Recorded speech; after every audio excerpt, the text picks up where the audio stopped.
Hey, what's up guys? This is Joe from Analog Archive back with another vinyl video. Today's video is going to be another contribution to the Blue Note 1500 series project, and today's album is going to be Blue Note 1549, blowing in from Chicago, Clifford Jordan and John Gilmore. Both of them co-lead the session on tenor sax, and Horace Silver's on the piano. Curly Russell's on bass, and Art Blakey is on the drums. This was recorded March 3rd, 1957, and then came out that July 1957. In terms of some background with both of them, Clifford Jordan, John Gilmore, both of them are new on the Blue Note scene, this being their first session. So for Clifford Jordan, he would go on to have two other albums as a leader on Blue Note.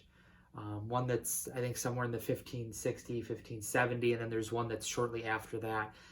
I know one of them is Cliffcraft, and I can't think of what the other album is called, but afterwards he would have a pretty well-known album on new jazz. It's called Jenkins, Jordan, and Timmons.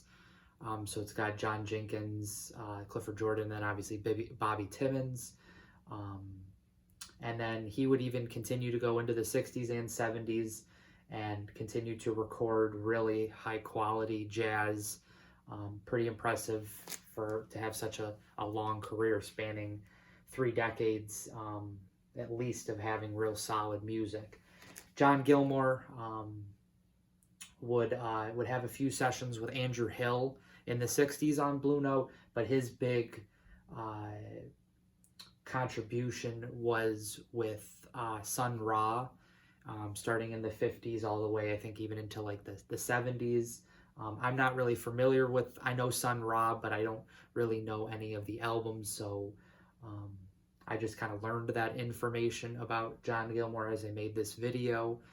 But he also has one that he does with Freddie Hubbard, Artistry of Freddie Hubbard on Impulse. So they're going to, again, go on to have a little bit different degrees of success, but really both of them are going to be real high-quality musicians. Horace Silver obviously has already built a name for himself.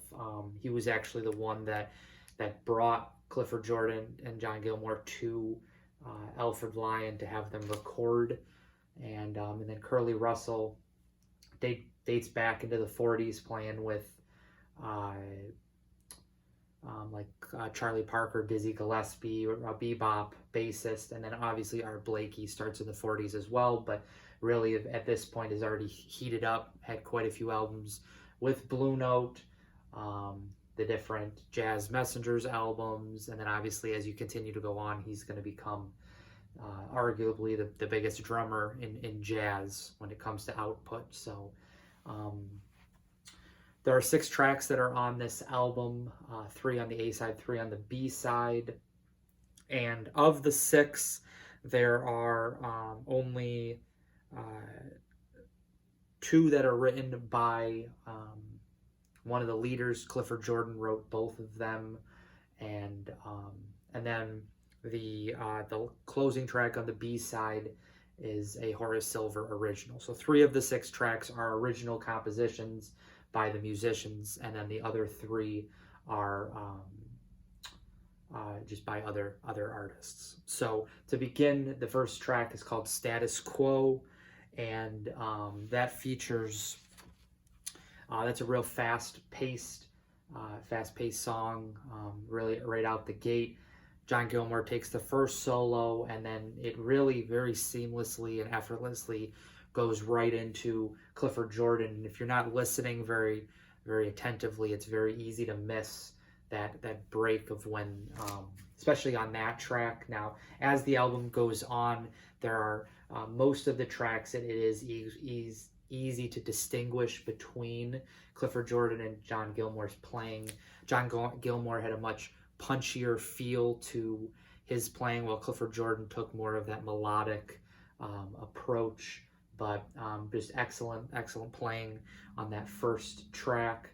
You get to the second song called Bow Till. That is a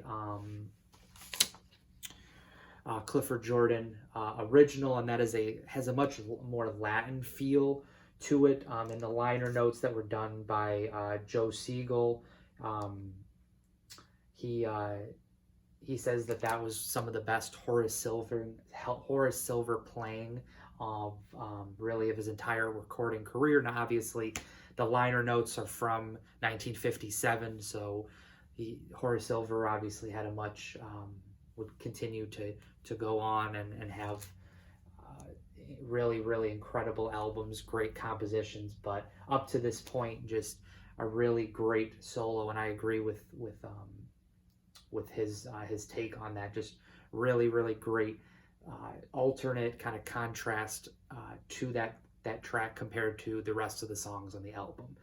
The closing song is called Blue Lights, and that is a Gigi Grice original. That shows up on other albums.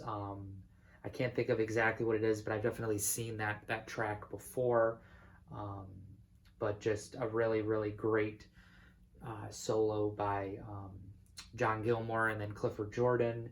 And the thing that's interesting about that track is that it's got a more kind of moderate pace to it, but then all of a sudden when Horace Silver comes in, it speeds up. The pace kind of almost doubles, and then when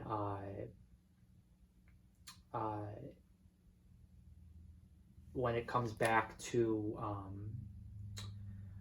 the tenor sax playing, it becomes slower again. So there's an interesting break, maybe like about halfway through the song, where Horace Silver comes in, and him and Art Blakey are on the same wavelength, real fast playing, and then it slows back down again when the saxes come in. So really great way to close out that A side.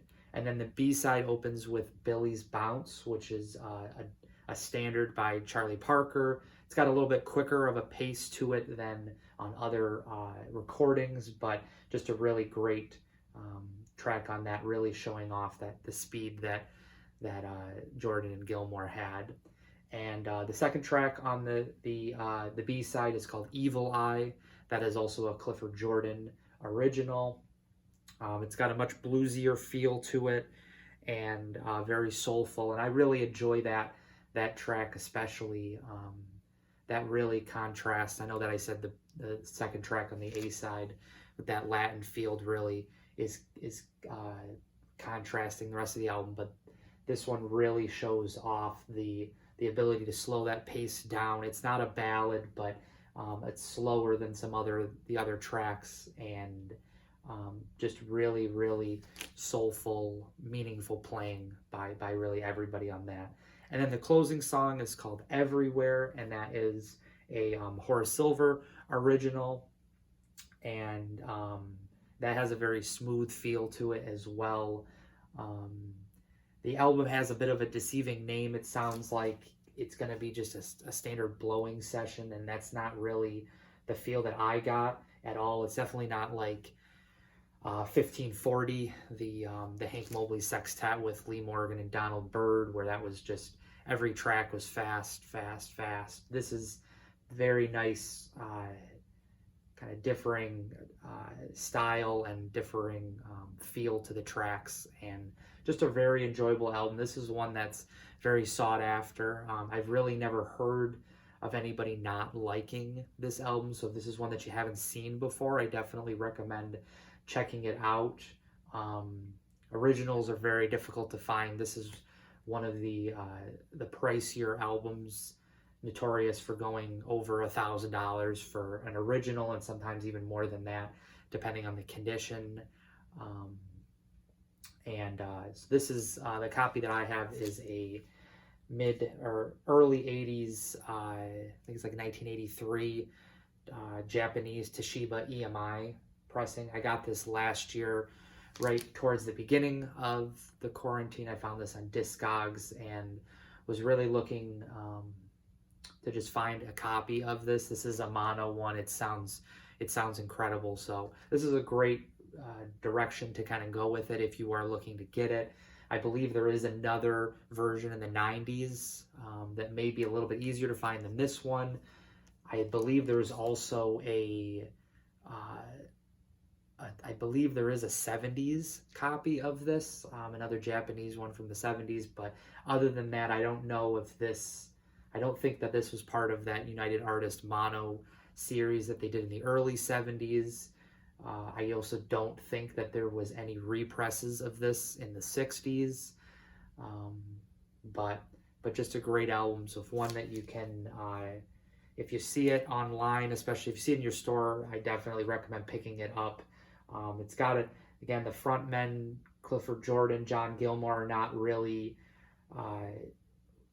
They don't always jump out at you as being household names. They did have, especially again, Clifford Jordan did have a string of Blue Note albums, went on into the 60s and 70s and had a great career, but never really had a real long set of albums, one after another. I mean, it was sometimes there was a year or two, maybe only recorded one album a year. And then John Gilmore, again, if you're a Sun Ra fan, then that's probably a name that you've heard. He had quite a career with Sun Ra, but again, if you're not into that avant-garde free kind of sound, then that might not be someone that you've heard before. So this is, again, blowing in from Chicago, Clifford Jordan and John Gilmore, Blue Note 1549. So thanks again, Stephen in the Bass Clef, for allowing me to continue to make these reviews. Another one coming up, 1560. It'll probably be in the next maybe week or two. And I'll be back probably midweek for another vinyl finds video. You're not going to want to miss that, and I'll kind of give more information in that video. But if you enjoyed this video, please think about liking and subscribing, and I will see you in the next vinyl video. Bye.